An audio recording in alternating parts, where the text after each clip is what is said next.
What's up, everybody? Mike here, and in today's video, I want to go into some details about why I think you should be hype for Baldur's Gate 3 and give it a shot at either at launch, get it now in early access for the free digital upgrade, or get it at some point in the future when it's on sale. Now, I'm going to be talking from the perspective of someone who has never played a game of D&D in his life, never played a tabletop, always been curious about it, and want to try to get something set up with it, with some friends for life, but this never happened.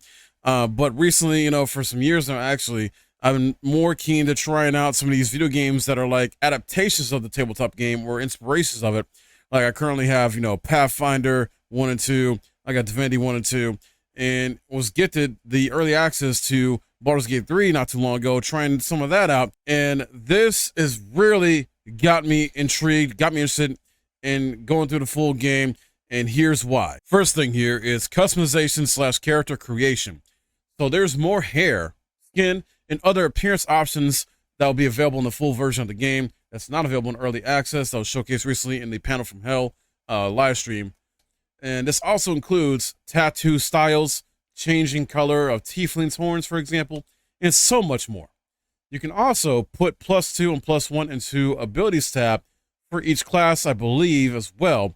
This is not race specific. And, speaking of races, it's still very important in terms of what race you go with because of how the world and NPCs and all the characters meet are going to react to you, the dialogue choices you'll have and everything like that.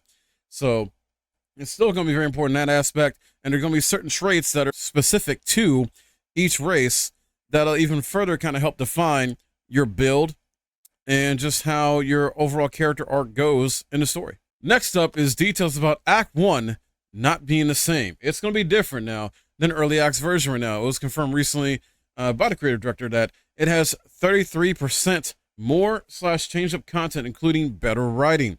So I'm hoping this is going to increase, not necessarily increase, I should say, but, make the pacing a bit better as far as Act 1. Obviously, it's going to have more content, so it'll feel better, maybe more smooth and everything like that. And hopefully, the combat interactions and things that happen overall are just that much more better. The third thing here I want to get into is respecking. So this game does have respecking capabilities, like a lot of other RPGs. There's a character in the first act you'll meet that will be at your camp to talk to for respecking. I won't name names, starts with a W, but yeah, if for some reason you don't go to the area this person is in, he will eventually show up in your camp automatically as you progress through the story. So don't worry about missing out on the opportunity to respec. You will have this character in your camp at some point, and you'll just talk to him every time. I believe it costs 100 gold to respec. So, and this is going to be very vital to, switch up your build, trying out new things with your build, see what works for you as you level up and progress. This next key topic is game difficulty. You can change this anytime. This is very important to me and a lot of other players, I'm sure, out there. So where you can do this, or if you want to do, easy mode, normal, or hard mode, no worries. Switch it up anytime you want. Now, to further explain about this, as far as what each are, with Explorer mode being, essentially easy mode, that offers a fairly easy combat experience, allowing players to enjoy the story since it's a narrative focus. Then there is Balance, which is the normal mode. It's basically a normal adventure full of challenging choices, not overly difficult though for you, and brutal. Unlike the hard mode here that I'm about to go into. And that is Tactician. So this is explicitly aimed to be brutal. In Tactician mode, the AI is cranked up to a level that Holland and the creative director described as brutal AI. So to me, this seems like possible Souls game levels of challenge, which I'm all for. I love it. And the only reason I say Souls game level challenge because that's probably the best way for me personally I can associate with this with or interpret it with, since I've never played a D&D style game or Larian Studios game before. Something very, very cool they announced recently too at the Panel from Hell is a new origin character choice. The Dark Urge. It's a fully customizable character with the exception of choosing their backstory. So you have to learn their backstory as you play the game, essentially. Have this voice that's constantly in your head, talking to you, tempting you to do bad things. And it's up to you to keep either giving in to doing evil things or resist it. But one thing that was very cool they showed off was the fact that apparently with one companion that had his hand in his portal hanging out, you could have the choice to either essentially cut it off and I guess devour him, kill him. Oh no, it's freaking crazy. But or leave him alive. Don't leave him alive. Don't give into it. So It was great. Now let's touch on the classes here to a degree. I won't have, full details I'll explain since I'm trying to go through this fairly quickly, but I'll have more details on classes and subclasses either in a separate review in the future when this game fully comes out, possibly. I'll probably wait till then, or I may wait till slightly before and then go into a classes detail video then. But 12 classes with 46 subclasses. There's so many options of class routes to take, including multi-classing.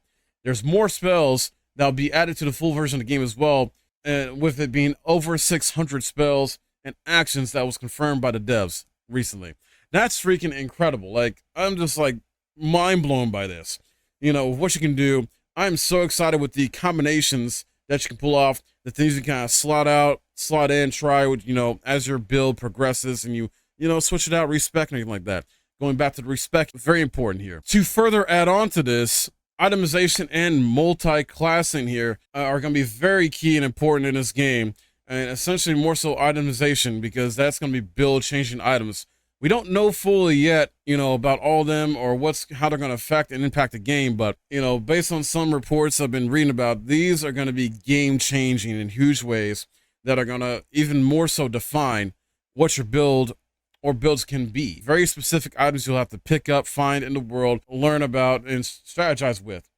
And it's going to add more strategy and depth to the builds. Baldur's Gate 3 offers a gambit of options here, meaning it's not just about neutral, good or evil, but everything in between, all of that as well, including diverging storylines, romance, factions, and so much more. Act 2 opens up the game. Oh my goodness, yes. So Act 2, from what I've been checking out from reports, story and combat gets way better. Puzzle solving skills will be put to the test more than any other game, possibly as well. And not only that, the world itself is interconnected, possibly like a Souls game. Like when I read this, I'm just thinking automatically a Souls game, because in a sense, Souls games are Metrovanias, where they're interconnected worlds so well built together. I'm hoping this is somewhat of the same type of formula in a sense. I'm hoping that Larian took inspiration from software with the world building to a degree in how they interconnect. That'll be fantastic. And then the last detail topic on my list here I want to talk about is there's just a ton of content / high replay value to this game. Your first playthrough, it's been reported, will take up to possibly 75 to 100 hours. But if you want to do everything, 200 hours for that. I can easily see this number being even more, people exceeding it on their first playthrough. I know I plan to try and do everything on a solo run plus a co-op run with my friends. And your choices and actions matter.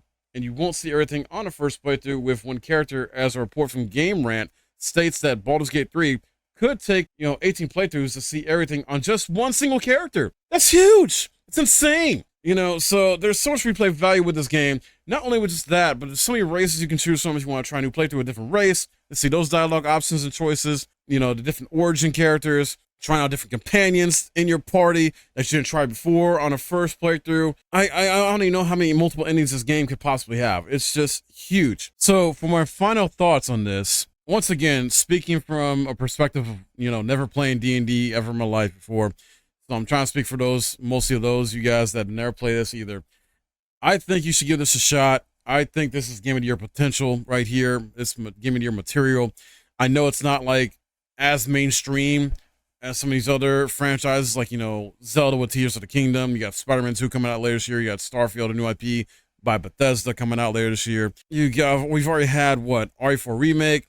We got FF16 right now going on. Like, there's so many good games that have already come out this year and are still to come out.